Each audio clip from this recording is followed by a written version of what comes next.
are my anchor, Lord. Engkaulah jangkar di dalam kehidupan kami. Engkau Tuhan adalah pengharapan di dalam kehidupan kami.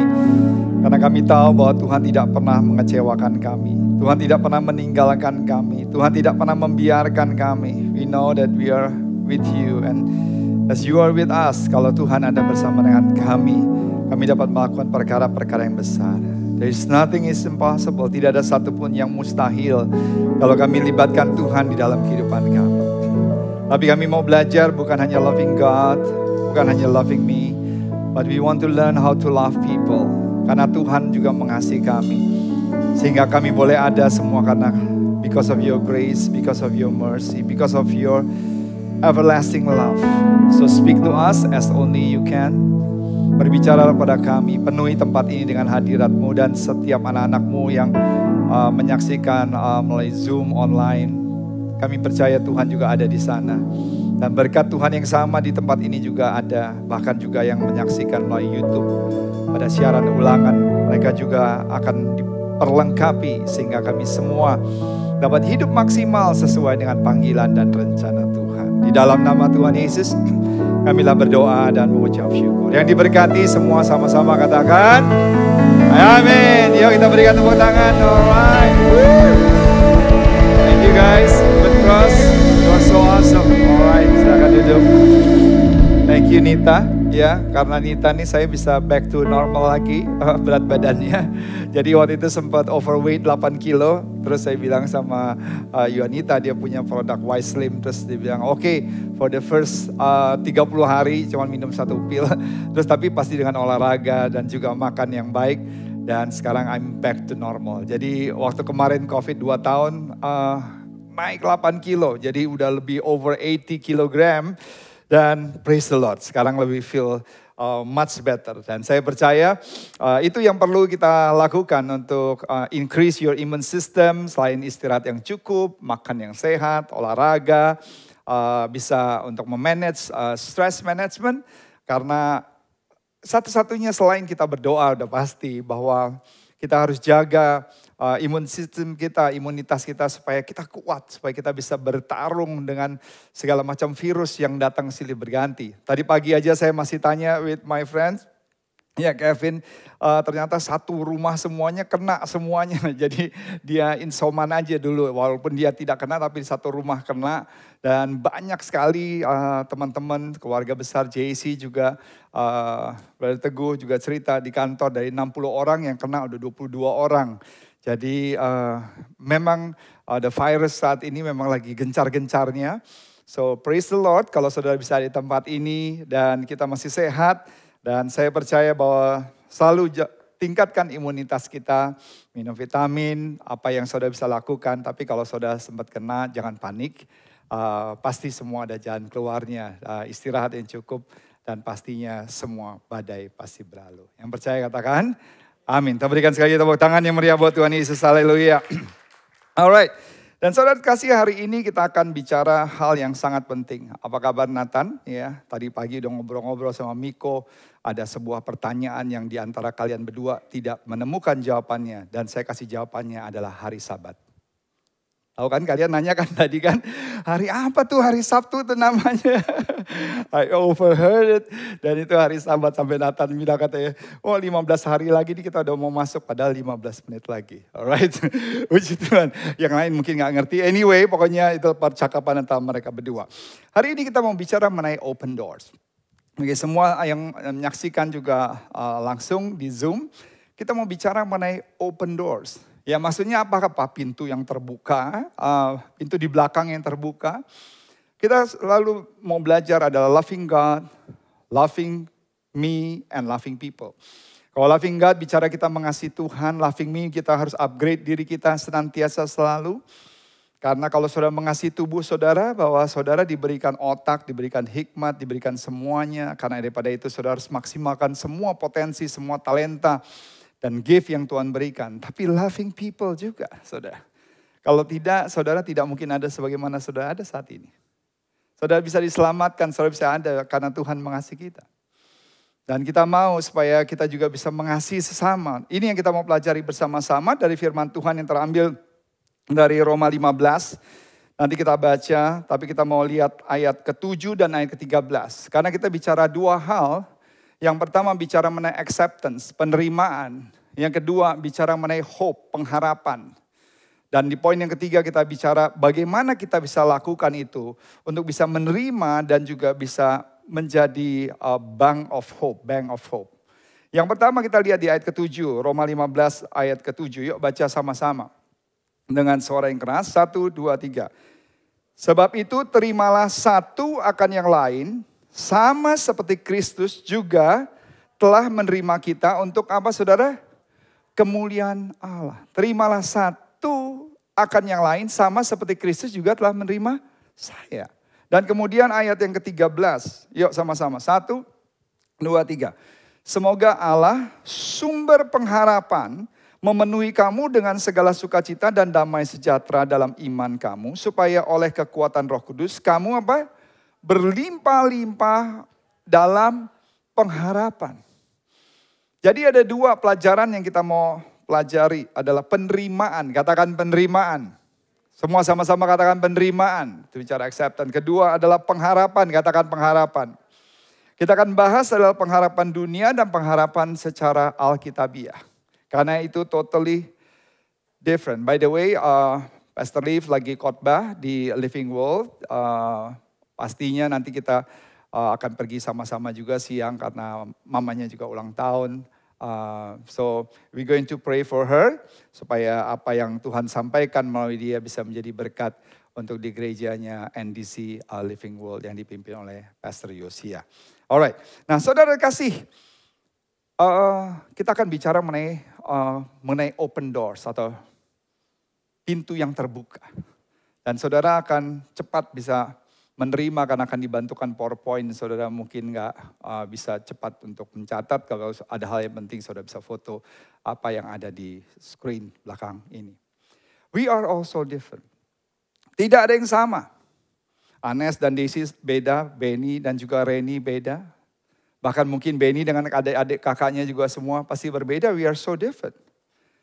Karena we come from different background, different conviction. Di keluarga kami aja, di keluarga Pastor Liv aja punya keyakinan, belief yang berbeda-beda. Ada yang masih Muslim, ada yang Catholic, Kristen. Dan sama juga di dalam keluarga saya. Kalau kita pergi kumpul sama keluarga Supit, itu ada yang Muslim, ada yang Buddhis, ada yang ateis bahkan. But when we all love each other and open arms to all kind of people, that's the beauty that God wants us to have. Kalau kita bisa saling menghargai, itu kan bineka tunggal ika. Walaupun berbeda tetapi kita satu. That is the heart of God. Mungkin saudara akan bicara, oh Pastor Eko bicaranya liberal. Stop dulu saudara, saya baru pembukaan dulu. Ini seperti apa yang Yesus akan sampaikan. Dan apa yang Rasul Paulus bicara di dalam Roma. Paul is trying to get practical as he speak to the church. There in Rome. Waktu Paulus berbicara buat gereja-gereja di Roma saudara. Saudara harus tahu saudara. Kalau gereja di Roma pada saat itu adalah gabungan orang-orang Yahudi dan non-Yahudi. Ada orang yang percaya boleh makan daging, ada yang mereka tidak percaya boleh makan daging. Ada yang tadi yang dibahas oleh Nathan dan juga Miko mengenai hari Sabat. Kalau hari Sabat tidak boleh melakukan aktivitas. Waktu saya di Amerika, saya tinggal dalam satu keluarga yang believe dengan hari Sabat. Sehingga dari Jumat malam sampai hari Sabtu gak boleh nonton TV, gak boleh melakukan aktivitas. Tapi ada juga di gereja Romawi itu, yang di Rome itu, yang tidak percaya dengan hari Sabat. Tapi what a beautiful picture of unity in there. Walaupun berbeda saudara, tapi mereka satu. Saya pernah menyaksikan 17 Agustus. Itu 17 Agustus itu amazing. Karena keponakan saya pernah pada saat 3-4 tahun yang lalu kalau nggak salah. Terpilih untuk menjadi salah satu anggota marching band buat 17 Agustus. Itu latihannya crazy. 1 tahun saudara latihan. Untuk supaya bisa naikin kakinya tuh harus pas sama. Turunkan juga sama, tingginya sama, bersama-sama. Saudara lihat Asian Games pembukaan di tahun 2018. The grand openingnya, it's fascinating, it's amazing. Tapi kalau saudara saksikan, saya kan orangnya suka detail ya. Saya lihat ada satu orang dari sebegitu banyak yang nggak melakukan yang persis sama. Jadi ada tuh. Jadi yang satu orang ini kalau mereka harus ngelihat ke sini kasih hormat begini, dia kepalanya pokoknya nggak bisa ngikutin pas. Jadi saya fokus kepada satu orang itu, terus langkahnya kadang-kadang juga suka salah. Terus Tuhan tegur sama saya, dia bilang, kamu jangan hanya fokus kepada 1-2 orangnya saja, coba lihat the whole thing-nya. Dan waktu saya melihat the whole thing-nya, what I saw is the entire unit yang begitu luar biasa dan mereka melakukan gerakan yang sama semuanya. Tapi kalau kita fokus hanya 1-2 orang, saudara, maka kita tidak bisa melihat the unity of the whole things. Karena daripada itu, saudara, 1-2 orang bisa aja keluar dari track, 1-2 orang bisa aja melakukan gerakan yang salah. Tapi waktu kita fokus on the whole thing. When the church is the body of Christ, everybody play their own instruments. Setiap orang itu punya kelebihannya masing-masing. Ikoy, dia bisa support on the drum. Jason, dia bisa mensupport untuk desain, Michael dan lain sebagainya. Anes bisa support in so many things dari zero, dari gereja dari awal. Owen, every single week bisa lead worship dan semua tim multimedia. Ada Mario yang menjadi sound engineer sini, Jacob behind the scene, the head of productions, Aaron on the multimedia, dan satu persatu saya nggak bisa sebutkan. We all serving Jesus together.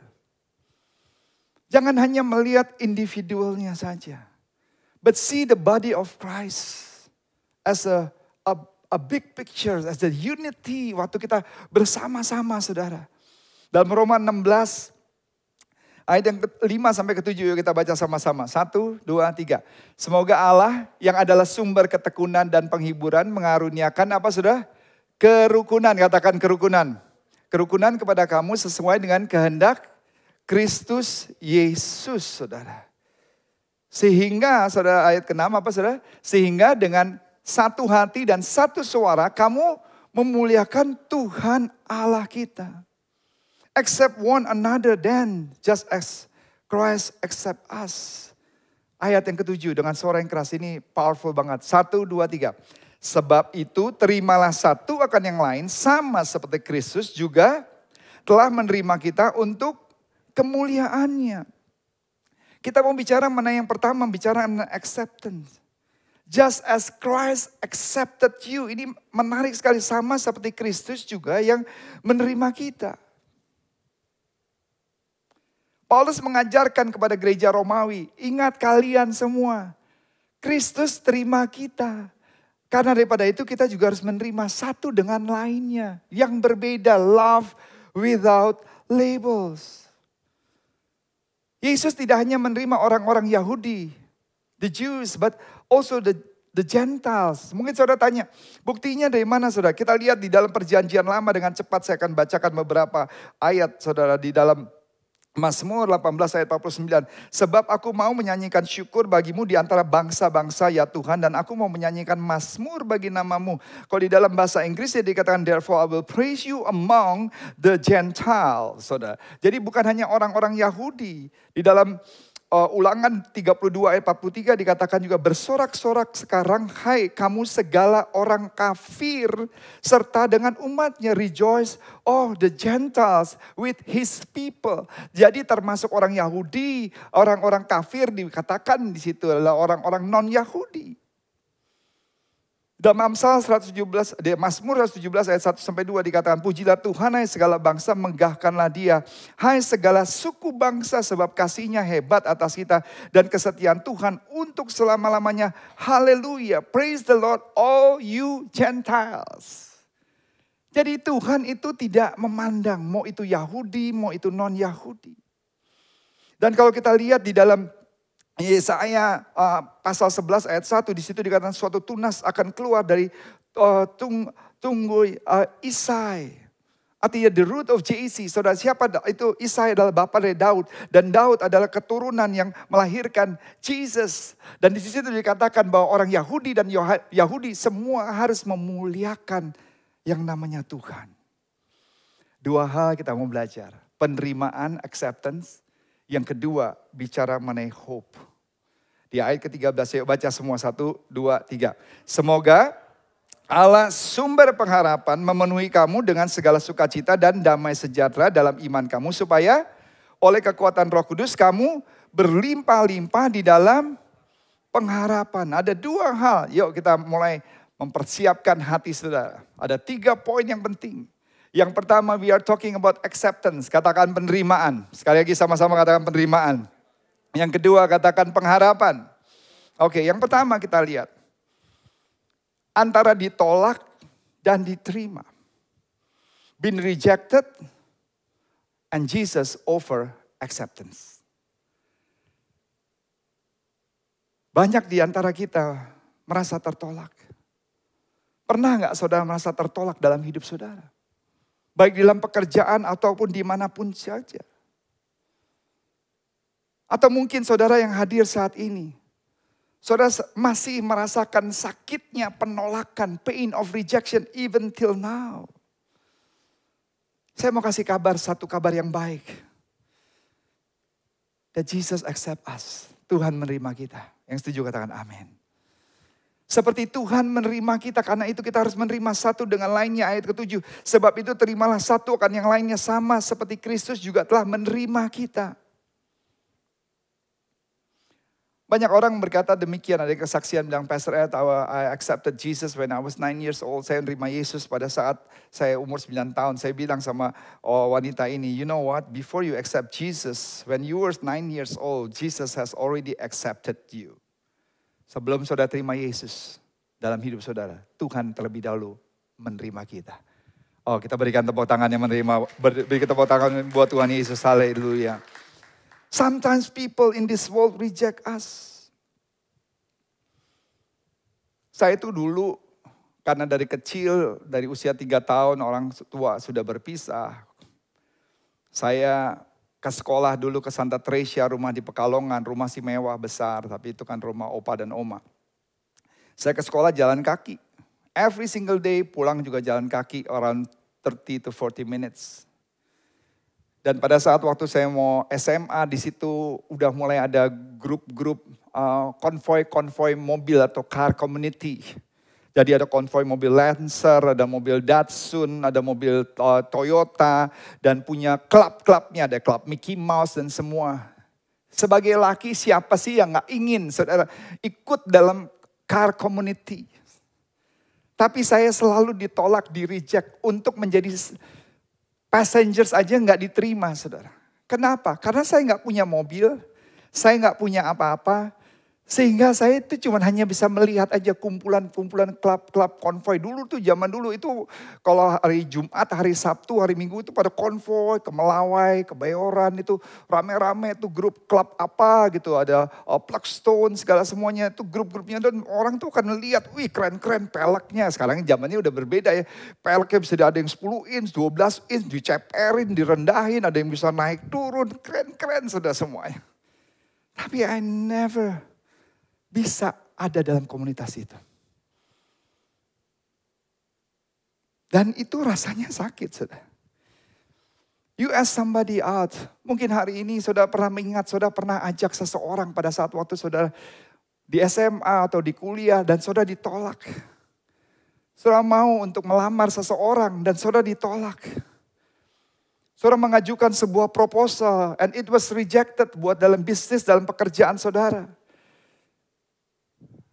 Berkali-kali kecewa banget.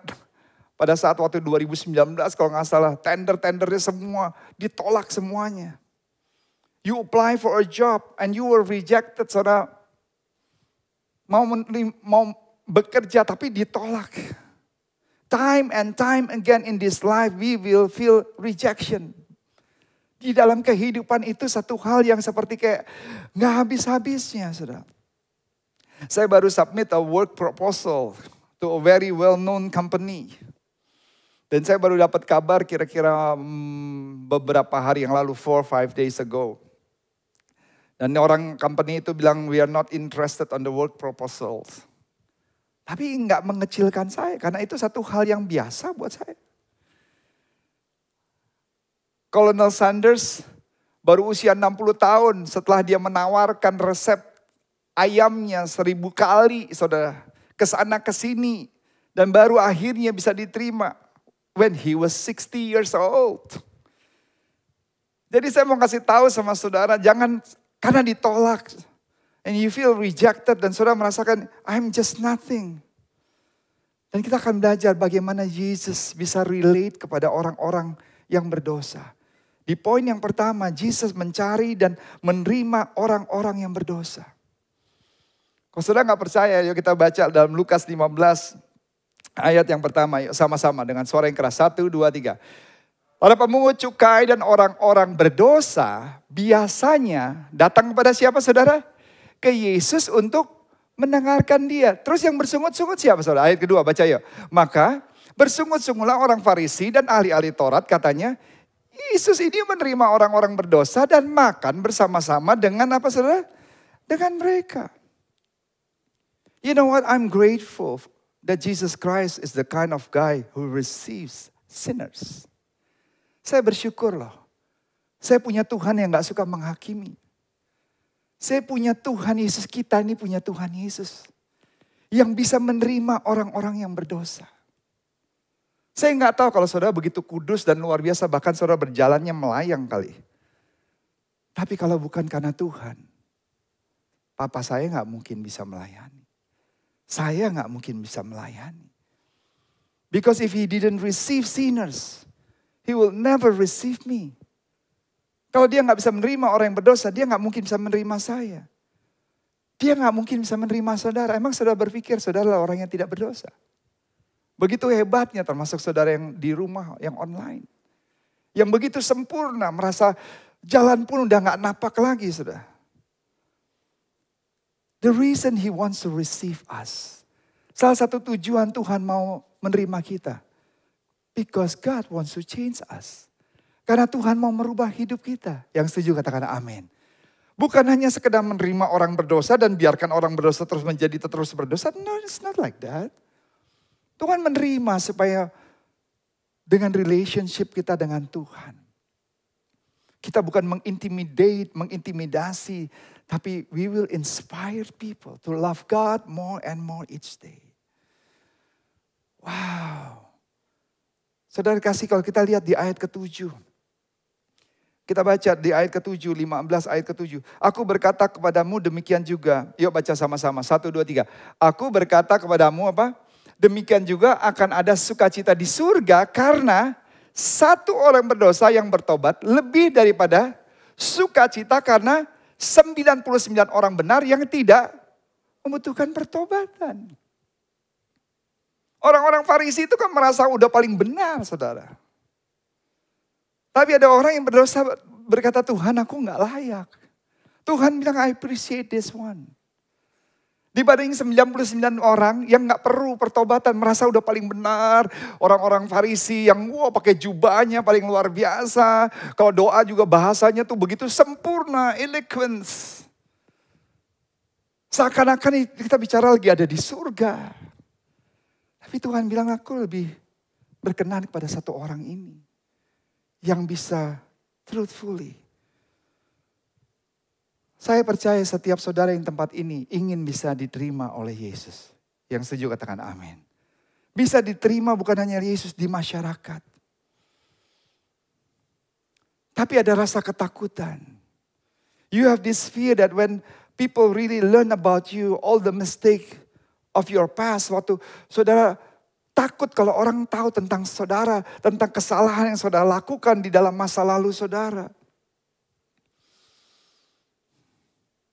Saudara takut, you just be afraid that people won't accept you. Sehingga saudara tutupin semua, kubur-kubur semua seperti tai kucing yang dikubur-kubur. Nanti juga baunya juga muncul semua. Tapi saudara takut untuk menunjukkan segala keberadaan saudara yang sesungguhnya. And then you're not becoming real. You're becoming so fake. You're not authentic, original saudara dalam kehidupan saudara. Kenapa? Karena saudara begitu takut you won't be accepted. Saudara tahu nggak? Yesus tuh lebih tahu daripada semua orang tentang saudara. Yang setuju katakan amin. Yesus tahu kejelekan saudara. Yesus tahu apa yang terjadi 30 tahun yang lalu, 20 tahun yang lalu, 3 tahun yang lalu. Semua yang orang tidak tahu, Yesus tahu. Tapi dengan Yesus tahu pun, Jesus says, I love you, I accept you. Oh, kita berikan tepuk tangan yang meriah buat Tuhan. Oh, lebih meriah lagi buat Tuhan Yesus. Haleluya. Yesus aja yang tahu menerima. Pusing apa saudara dengan orang yang lain yang gak terlalu tahu banyak tentang saudara. Karena itu kita harus mengerti kebenaran firman Tuhan yang benar. Saudara ditolak. But Jesus offer acceptance. Yesus mencari dan menerima orang yang berdosa. Kedua di poin yang pertama. Yesus menyelamatkan, bukan hanya mencari dan menerima. Menyelamatkan orang-orang yang berdosa. He save us from ourselves. Dia menyelamatkan dari diri kita sendiri. He save us from eternal destiny of separation from Him. Dia menyelamatkan kita. Kalau enggak kita udah binasa. He save us from ultimate eternal rejection. Dia menyelamatkan kita dengan penolakan yang akan terjadi selamanya nanti pada saat kita dalam masa penghakiman berjumpa muka dengan Yesus. Sebelum kita sampai di situ, Yesus menyelamatkan supaya pada saat kita berjumpa muka dengan Yesus, there is an open door dan Tuhan bilang masuklah ke rumahku. Wow. Karena itu dia datang ke dunia. Saudara menarik yang namanya Zakheus, ya. Dalam Lukas 19. Saudara belajar sesuatu, amin saudara? You learn something, alright, that's good. Zakheus kita belajar dari sekolah minggu kita tahu. Orang yang kecil, dia naik ke pohon. Dia mendengarkan pengajaran Yesus. Zakheus ini kalau saudara perhatikan baik-baik, dia adalah white criminals. White collar criminals, adalah penjahat kerah putih kalau di dalam Amerika diajarkan. Maksudnya bukan penjahat pembunuh, pemerkosa, enggak seperti itu. Perampok tidak. Tapi white collar criminals. Cheated of their money, self-centered, membuat rakyat menjadi miskin dan menderita. Dan berkontribusi ke pemerintah, tapi membuat rakyat susah. Itu Zakheus. Dibenci saudara sama rakyat. Dibenci. Dia di atas pohon saudara. Mendengarkan pengajaran Yesus. Tiba-tiba Yesus lihat kepada Zakheus. Dasar lu orang yang dibenci semua orang. Bikin orang susah, bikin orang melarat. Terkutuklah kau Zakheus. Ini Zakheus ini super berdosa banget. Tahu Yesus bilang apa? Zakheus, come down. I want to eat in your house. Saya mau makan di rumah kamu. Gila saudara. Orang-orang yang lain ngelihat Yesus gak salah nih. You are a self-centered Robert. Artinya dia adalah orang yang hanya peduli memikirkan dirinya sendiri. Gak peduli dengan keadaan rakyat. Tiba-tiba Yesus suruh Zakheus turun mau suruh makan. Di rumahnya. Saudara tahu, the biggest misconception in this world today, some people think that you gotta clean your life up before you come to Jesus. Termasuk saya. Dulu saya gak mau datang ke gereja, kenapa? Saya bilang saya belum layak, saya masih gak benar. Semakin saya nggak ke gereja, semakin saya jauh dari Tuhan, semakin saya nggak benar. Dan konsepnya orang suka mengajarkan konsep yang salah. Kamu harus benar dulu, kamu hidupnya harus benar-benar. Kamu harus cuci dulu, kamu harus kudus dulu. Kalau enggak kamu nggak layak ke gereja. Nggak ada yang mau datang ke gereja, saudara. Saudara tahu yang datang ke gereja siapa? Yang udah dari gereja situ pindah ke sini, gereja sini, pindah ke gereja ini. Yang udah convert bertahun-tahun, yang udah di dalam Tuhan. Tapi a new convert nggak ada. Kenapa? Karena orang yang belum terima Yesus merasa saya nggak layak. Takut dong. Makin lama makin takut. Kalau Yesus dengan tidak mengasihi Zakheus, selama-lamanya Zakheus tidak akan pernah punya relationship with Jesus. Benar nggak saudara? Kalau Yesus bilang, lo dasar lo memang orang pendosa, lo nggak layak kumpul-kumpul sama orang-orang yang baik. Sanalah, terkutuklah Zakheus. Zakheus nggak pernah bisa berubah. Tapi kadang-kadang kita suka sok lebih daripada Jesus. Itu yang kadang-kadang saya nggak habis pikir. Kita sebagai manusia biasa, tapi attitude personality kita bilangnya mature spiritually, but you want to be more like Jesus. Tapi Yesus aja nggak seperti itu. Because you cannot clean up your life, amen? Saudara nggak bisa bersihkan diri saudara sendiri. You don't have the power to clean up your life. I'm telling you. Saudara gak punya kuasa untuk bisa membenarkan diri saudara. Tapi Zakheus, waktu dia punya relationship with Jesus, dia berkata, listen, I'm a changed man now. Because he came and spent time with Jesus. And I got to know Jesus more. Dan saudara tahu dia bilang apa? Keren saudara. Dia bilang ini, from this day on, I will give half the money that I make to poor people. And I have stolen anything from anybody, I will pay them back 4 times what I have taken from them. Setelah Zakheus berubah, cuma Yesus, dia mengembalikan 4 kali lipat lebih daripada apa yang dia pernah ambil. Perubahannya nyata. Wow, he is a changed man. Kita berikan tepuk tangan yang meriah buat Tuhan Yesus. Lebih meriah lagi buat Tuhan Yesus. Haleluya. Hari ini masih banyak saudara-saudara Zakheus yang ada di tempat ini. Dan termasuk yang menyaksikan Zoom live. Yang angkuh, yang masih sombong. Yang masih tidak percaya. Yesus berkata demikian. I just want to get to know you all. I want you to know me more. In a relationship. Bukan seperti orang-orang Farisi. Yesus berkata to all of you, I accept you, I receive you. Dan waktu kita dekat dengan Tuhan, dia mulai merubah kehidupan kita. Bilang, sambil ngelirik, waktu kita pakai masker tetap kita lirik dan kita bilang, Tuhan menerima kamu. Bilang semua kanan kiri saudara, Tuhan terima kamu. Bilang, Tuhan sayang sama kamu. Dan saudara katakan amin, katakan amin. Alright saudara, God accept you, God love you. Tapi saudara tahu, Tuhan gak hanya sayang dan menerima kita, tapi Tuhan tidak akan pernah membiarkan kita sama seperti kita yang dulu. Artinya, God accept you, God love you, and God will change your life. Oh yang setuju katakan, amin. Kita berikan tepuk tangan yang meriah buat Tuhan Yesus, haleluya.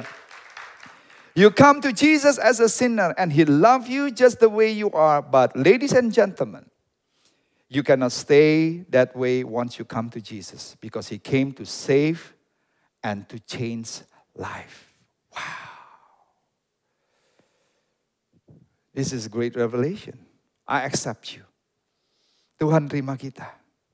Dan bukan hanya Tuhan terima kita. Tapi Tuhan memberikan pengharapan. Katakan pengharapan. Yuk kita lihat ayat 13. Yuk baca sama-sama dengan suara yang keras. 1, 2, 3. Semoga Allah sumber pengharapan memenuhi kamu dengan segala sukacita dan damai sejahtera dalam iman kamu. Supaya oleh kekuatan Roh Kudus kamu berlimpah-limpah dalam apa saudara? Pengharapan. Katakan pengharapan. Poin yang pertama kita telah bahas. You may be rejected, ditolak. Tapi Tuhan receive and accept you. Di poin yang pertama kita bahas Yesus mencari dan menerima orang-orang berdosa. Tapi bukan hanya mencari dan menerima, tapi Yesus juga menyelamatkan. Katakan menyelamatkan. Kita masuk ke poin yang kedua. Tidak pasti dan pasti. Ini yang kita mau bahas. Hope dunia dan hope yang Tuhan berikan itu beda. Tidak pasti dan tidak pasti. Are you unsure of the future? Apakah saudara nggak pasti dengan masa depan saudara? Well, Jesus offers hope yang pasti. Jesus offers hope. But the problem, most people don't know what the word hope means in the Bibles. Banyak orang nggak mengerti pengharapan hope dalam Bible itu artinya apa. Oke, kita bahas satu persatu yuk. Pengharapan yang dalam dunia adalah pengharapan yang tidak pasti. It might, mungkin bisa terjadi, mungkin tidak terjadi. Benar nggak saudara? Saudara ujian dan saudara bilang, oh I hope I pass this test. Saya berharap saya bisa lulus ujian ini. Tapi belum tentu lulus.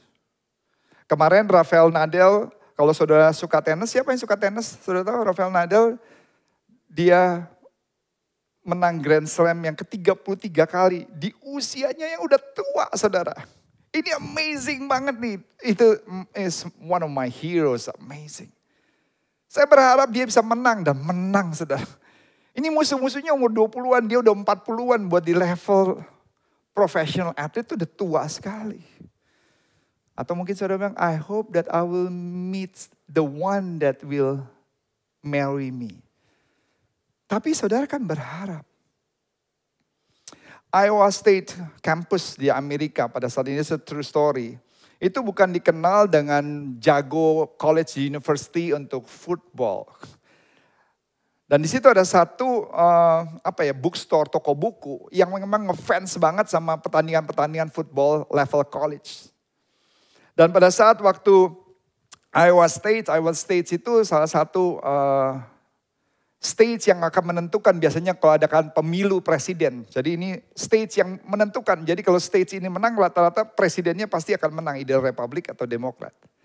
Jadi waktu dia menghadapan dengan Kansas, si pemilik bookstore-nya itu buat banner yang besar, dia bilang ini, kill Kansas, bunuh Kansas, mesti dikalahkan.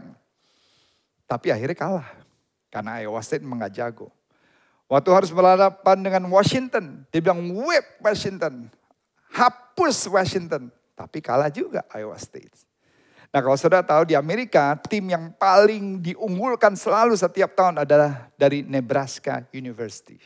Waktu Iowa State harus berhadapan dengan Nebraska University, dia nggak bilang lagi kill atau whip Nebraska University. Tapi dia tulis maintain dignity against Nebraska. Jaga kehormatan. Kenapa? Karena dia tahu nggak akan menang, sulit untuk menang. Ada pengharapan, tapi nggak jelas, nggak pasti. Tapi sudah tahu, pengharapan dalam Tuhan itu pasti. Yang percaya katakan amin. Ya kita berikan tepuk tangan yang meriah buat Tuhan Yesus, haleluya. Waktu saya tanya sama saudara, saya tanya sama Benny yakin gak masuk ke surga? Pasti gak? Sebagai anak Tuhan yang percaya, amin, benar gak? Kayaknya gak yakin, amin sudah. Karena itu sesuatu yang pasti. Titus 2 ayat 13, yuk baca ya sama-sama dengan suara yang keras. 1, 2, 3. Sekarang kita sedang menantikan hari yang kita harapkan itu, yaitu nanti surga. Pada hari itu dunia akan melihat keagungan Yesus Kristus, yaitu Allah Maha Besar dan Raja Penyelamat. Looking for that blessed hope, bahasa Inggrisnya. Pengharapan yang pasti. Itu bicara mengenai second coming, kehadiran Tuhan yang kedua kali. Definisi Bible dari hope itu bicara mengenai positive expectation. Jadi bukan hanya pengharapan yang benar enggak ya? Tapi pengharapan yang pasti, katakan pasti saudara. Katakan dengan yakin lagi, katakan pasti. Ada satu pelajaran atau apa ya, namanya peribahasa berkata demikian. Yang umum, when there is life, there is hope. Pernah dengar enggak saudara? When there is life, there is hope. Bahkan filosofi Roman yang terkenal yang namanya Cicero juga berkata, where there is life, there is hope. Makanya kalau saudara, adik saya,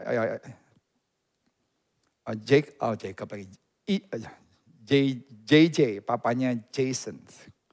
Waktu dalam terminal ill antara kondisi udah paling maksimal dokter menangani, dokter sempat bilang sama saya, sama Pastor Liv, Adik kamu, selama there is a life, there is hope. Tapi satu waktu dipanggil, kalau sampai satu titik, kami harus mengambil sebuah keputusan. Apakah perlu dimasukin nafas bantuan? Tapi kalau dalam nafas bantuan itu, chance sebenarnya hidupnya sudah tidak ada, tapi hanya dibantu ke paru-paru dan ke jantung. Atau tidak dibantu, harus buat surat tanda tangan. Berarti kita tidak ambil prosedur seperti itu. Karena kalau dibantu bisa aja 5 hari, 10 hari, 1 bulan, koma. Tapi sebenarnya waktu dicabut, ya meninggal. Dia bilang, when there is life, there is hope. Tapi di dalam Alkitab, completely different. Saudara. When there is hope, there is a life. Waktu ada pengharapan, di situ ada kehidupan. Saya baru terima DM. Dan di situ dikatakan demikian. Dear Pastor Ed, namanya Jessica, can you help me? My life is a mess. Hidup saya kacau berantakan. Orang tua saya bertengkar setiap hari. Saya gak yakin lagi orang tua saya akan bertahan dalam pernikahan mereka. Teman-teman saya terjebak dalam drugs, alkohol. Dan saya akhirnya juga masuk dalam drugs dan alkohol. Supaya saya bisa juga diterima. Dan saya melakukan banyak hal yang membuat diri saya malu. I feel rotten about myself. Dan di akhir DM itu dia bilang begini. Saya mau mengakhiri hidup saya. Ini baru 8 hari yang lalu. Does God care? Apakah Tuhan peduli? Does anybody care? Apakah orang peduli? Saya nggak kenal sama orang ini. Tapi dia bilang, I want to watch online by YouTube nanti. Karena kalau Zoom nanti ketahuan nama saya. But I want to tell to you, Jessica and every Jessica out there. Mau Jessica, mau Tono, mau itu Robert, whoever. I would like to tell all of you guys out there that Jesus does care. Tuhan peduli. Listen carefully. Listen everyone over here. You won't find hope in your parents. Saudara gak bisa menemukan pengharapan di orang tua saudara. You won't find hope in your friends. You won't find hopes in pills, in bottles, in drugs. The only place you ever find the true hope in this world is in Jesus Christ. Oh, kita berikan tepuk tangan yang meriah buat Yesus. Listen everyone, there is hope in Jesus. Kalau saudara nggak tahu apa yang harus saudara lakukan, if you don't know what's going on, what's going to happen in the future, there is hope in Jesus. If you are rejected, kalau saudara ditolak di luar sana, Jesus says today, I'll accept you. I receive you as I receive Zacchaeus. As I receive wanita yang pendosa. My love is love without labels. That's the love of Christ. That's the beauty of Jesus Christ. It's not condemning people. It's not thinking they're right and you are wrong. Now, kita belajar. You may be rejected yang pertama, tapi God receive you. Yesus mencari, menerima orang yang berdosa. Tapi Yesus juga menyelamatkan. Yang kedua kita belajar, pengharapan yang pasti itu dari Tuhan. Pengharapan yang tidak pasti adalah yang dari dunia. Dan yang paling penting ketiga, you learn something, sudah belajar sesuatu, amin. This is the key. Bicara khotbah, open doors. Adalah di poin yang ketiga. Kita harus membuka pintu. Apa arti membuka pintu? Menerima dan membuka hati bagi semua orang. How Jesus receives sinners. And we are the church. You are the church. Saudara, gereja ini bukan Jakarta Church. You, individu, saudara semua, you are the church. You must also receive sinners. We open our arms and doors to anyone who comes to seek Jesus. Kalau nggak ada teman saya yang menerima saya dengan segala kebobrokan saya nggak akan pernah di sini. Saya sering dengar guru-guru sekolah minggu mengajarkan anak-anak, Jesus love little children. All the children of the world, mau dia orang kulit hitam, putih, Chinese, suku etnis yang berbeda, mau yellow, black, white, they're precious in His eyes. Maka itu the mission statement, the home of love, bicara mengenai love without labels.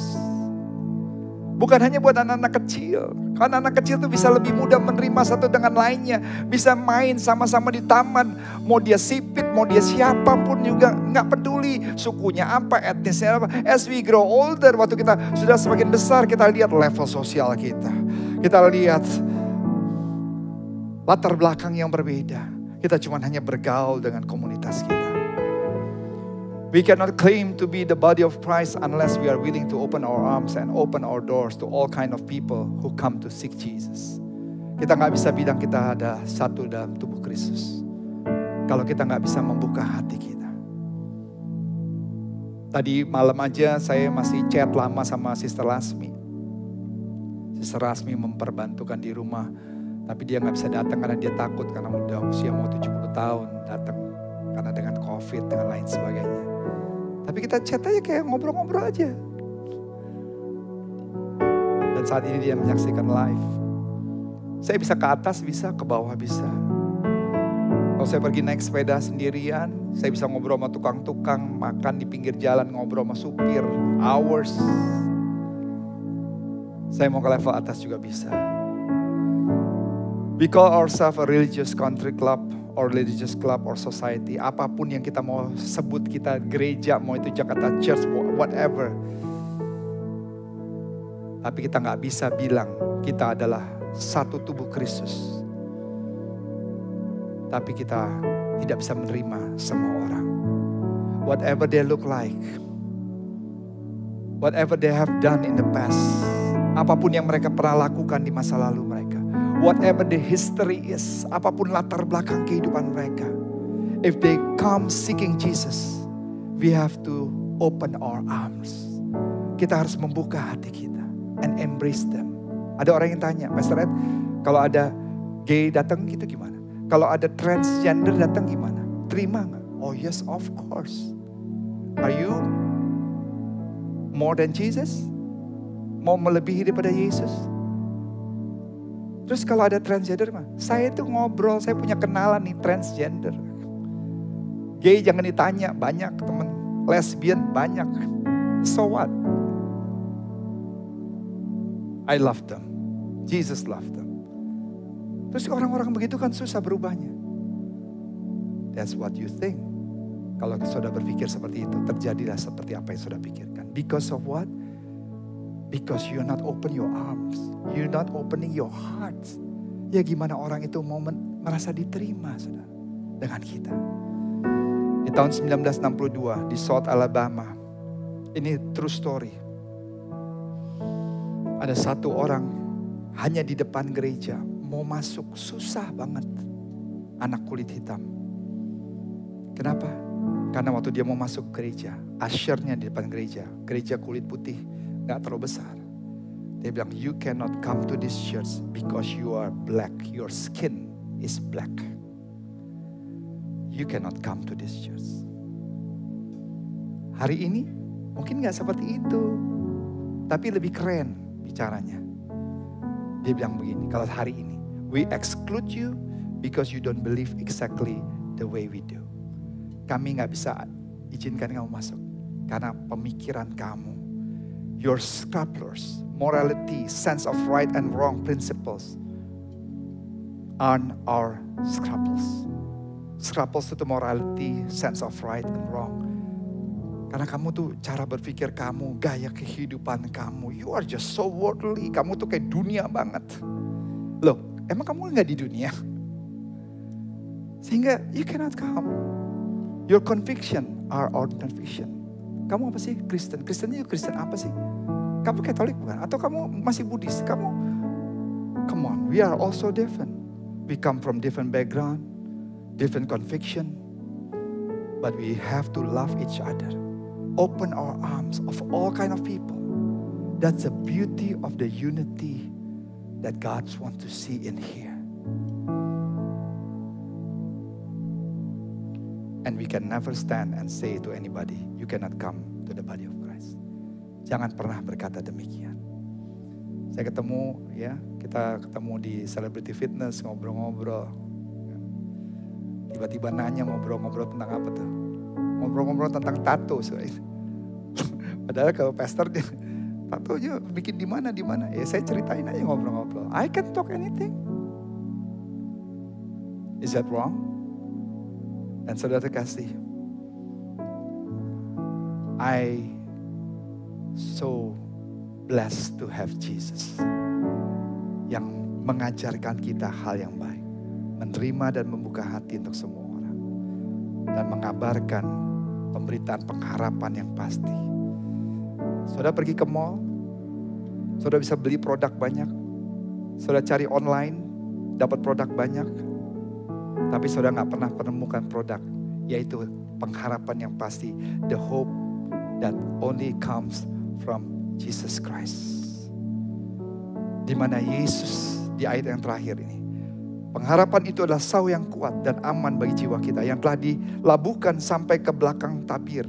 Di mana Yesus telah masuk sebagai perintis bagi kita. Ini lihat, ini penting banget. Yesus telah masuk sebagai perintis bagi kita. Saudara mau tahu satu ilustrasi yang luar biasa? Di ayat ini, dulu teknologinya belum canggih seperti saat ini. Perahu itu kalau mau masuk ke dalam sebuah pelabuhan, perahu yang besar, maka akan diturunkan sekoci. Dan orang yang menjadi perintis masuk dalam sekoci tersebut. Terus kemudian dia kayu sekoci tersebut ke arah pelabuhan. Jangkar dari kapal itu diturunkan, ditaruh di sekoci tersebut. Dan sambil dikayuh ke pelabuhan, dicari batu yang kuat. Supaya jangkar itu bisa dilabuhkan di batu tersebut. Walaupun, perhatikan baik-baik, walaupun perahunya itu nggak sampai ke pinggir pelabuhan, karena nggak mungkin sampai. Tapi selama jangkar itu sudah tertanam secure di rock, di batu yang kuat, maka perahu itu tetap aman walaupun tidak sampai di pelabuhan. Ini ilustrasi dari ayat tersebut. Sudah tahu, the Bible says Jesus is our hope. Jesus bukan hanya hope, is our rock. Jesus also is our anchor, jangkar. Mungkin beberapa saudara saat ini lagi drift around dalam hidup saudara. You're floating, lagi butuh jangkar.